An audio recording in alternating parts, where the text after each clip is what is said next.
उसे जीना नहीं था, वो खुद को खत्म कर देना चाहती थी। उसके दिमाग में हमेशा यही विचार आ रहा था। उसने डिसीजन ले लिया था, सिर्फ अंत कैसे करे इसके बारे में सोच रही थी। चारों ओर अंधेरा ही था। अपने ही सोच में मग्न पारुल नीचे बैठकर बहुत वक्त तक ऐसे ही बैठे फर्श की तरफ एकटक देख रही थी। पति के धोखेबाजी से पारुल अंदर से टूट गई थी। उसने बोले हुए वह शब्द पारुल के दिल में घाव कर गए थे। इस बार राहुल ने तो हद पार कर दी थी। अब और जीने का कोई अर्थ ही नहीं बचा था। अब खुद को खत्म कर दो, इसके सिवाय दूसरा विचार उसके मन में नहीं आ रहा था। दोनों बच्चे गहरी नींद में थे। एक नज़र उनकी तरफ देखा, उनके सिर पर प्यार से हाथ फेरा। आंखों में आंसुओं की धारा बहने लगी थी। उसने मन में एक दृढ़ निश्चय किया था। रात के 2 बजे थे, हर तरफ बहुत सन्नाटा था और वह धीरे से उठी और दूसरे रूम में गई। गले में फांसी का फंदा डालने ही वाली थी, तभी कुछ गिरने का आवाज आई। पारुल का 2 साल का बेटा जोर जोर से रोने लगा। उसी क्षण पारुल की 6 साल की बेटी चिल्लाने लगी, मम्मी छोटू बेड के ऊपर से नीचे गिर गया। तुम कहाँ हो? देखो ना छोटू कितना रो रहा है। पारुल भागकर दूसरे रूम में आई और अपने बेटे को उठाकर अपनी गोद में लिया और अपने सीने से लगा लिया। बेटी रोते हुए बोली, मम्मी तुम कहाँ चली गई थी? मुझे बहुत डर लग रहा था। तुम हम दोनों को छोड़कर कहीं मत जाओ, मुझे अकेले में बहुत डर लगता है। पारुल अपने दोनों बच्चों को पास लेकर जोर से गले से लगा लिया और रोने लगी। दोनों बच्चे उसके सीने से लिपटकर सो गए। रोते रोते पारुल को कब नींद आ गई उसे पता ही नहीं चला। कामवाली बाई गंगू की आवाज से पारुल की नींद टूटी। अरे मैडम, आपने बाहर का गेट खुला क्यों छोड़ दिया था? अरे मैडम क्या हुआ, अभी तक आप सोई हुई हो? तबीयत तो ठीक है ना? वो खुद को संभालते हुए बोली, हाँ थोड़ी तबीयत ठीक नहीं है।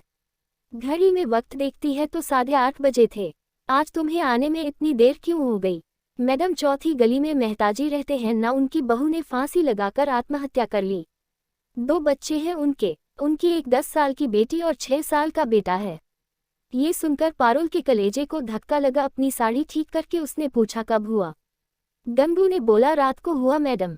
मैंने ऐसा सुना है कि उसके पति की दूसरी औरत से संबंध थे। कमबख्त अभी तक नहीं आया। अचानक पारुल गुस्से से बोली, अच्छा किया, वह आए या नहीं आए उससे क्या फर्क पड़ता है? अब वह थोड़ी ना देखने आने वाली है।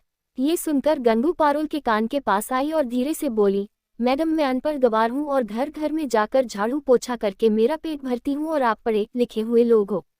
भले ही मैं आपसे उम्र में बड़ी हूँ, जीवन का अनुभव आपसे थोड़ा ज्यादा है।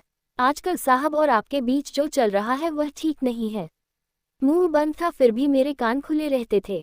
मैं एक औरत हूँ और औरत के दुख में भी समझती हूँ, इसलिए मुझे आपको एक बात बतानी है। आत्महत्या ये कोई भी समस्या का समाधान हो नहीं सकता। जिंदगी में उतार चढ़ाव तो होते ही रहते हैं। इसका मतलब ऐसा नहीं कि आप अपनी जान दे दो। मैडम जी, कभी कभी आदमी अपना रास्ता भटक जाता है, पर अंत में घूमकर अपने ही घर वापस आता है, और जब नहीं आए तो भी क्या फर्क पड़ता है? आप किसके लिए मरना चाहती हो? जो आपको प्यार नहीं करता, जिसको आपकी थोड़ी सी भी परवाह नहीं हो, उसके लिए आप जी नहीं सकती जो आपसे प्यार करते हैं। जिसको आपकी कदर हो, आपके माता पिता जो आपसे बहुत प्यार करते हैं, आपके बच्चे जिनको आपकी जरूरत है। गंगू का बोलना सुनकर पारुल की आंखों में से आंसू की धारा बहने लगे। पारुल गंगू को गले लगाकर रोने लगी। गंगू पारुल को पीठ पर से हाथ फेरते हुए सोफे पर बैठाती है और बोलती है, बुरा ना मानो तो एक बात बोलूं मैडम, खाली दिमाग शैतान का घर होता है। आप घर में बैठकर फालतू बातों को सोचते हो। मैं आपके घर में काम करने के बाद में 9 से 3 इस वक्त स्कूल में झाड़ू लगाने जाती हूँ। वहाँ की प्रिंसिपल मैडम बहुत अच्छी है। आप तो पढ़े हुए हो, अगर आप बोलती हो तो मैं आपके लिए टीचर का काम करने का पूछूं क्या? आपका वक्त भी निकल जाएगा और मन भी लग जाएगा। इस पर पारुल चुप बैठी थी। कोई भी जवाब न मिलने पर गंगू बोली, मैं आपके लिए चाय लेकर आती हूँ, और गंगू काम करने लग जाती है। काम निपटा कर बोलती है, मैडम मैं जाती हूँ। उतने में पारुल उससे बोलती है, रुको गंगू, तुम स्कूल में मेरे लिए पूछना, यदि संभव हो तो प्रिंसिपल मैडम का नंबर मुझे ला कर दो। गंगू के चेहरे पर खुशी का भाव दिखा। गंगू पारुल के पास जाकर बैठी और धीरे से बोली, मैडम मैंने दूसरे रूम में बेड पर स्टूल रखा हुआ देखा था। ऐसा आप कभी भी मत करना, यह आपका घर है, इसे बचाने को आपसे जो हो सके वह कीजिए। बिना लड़े आपने हार मान ली।